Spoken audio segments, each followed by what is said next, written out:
14 अगस्त जश्न आज़ादी आप सबको बहुत बहुत मुबारक हो। और मार्का हक एक साथ माशाल्लाह हमारी किस्मत क्या कहते हैं, क्या धनी हो गई, आजाद है।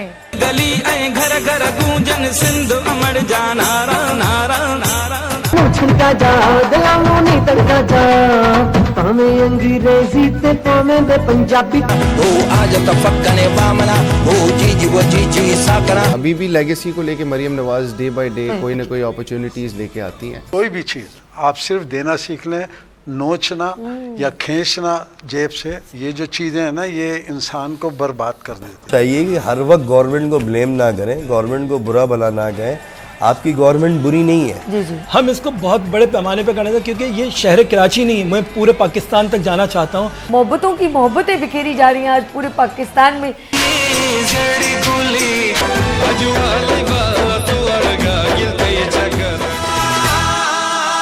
कभी ना भूलो पाकिस्तान है तुम्हारा। 13 and 14 August good morning Venus with सभी में देखना ना भूलिएगा, ओनली ऑन वीनस एंटरटेनमेंट पर।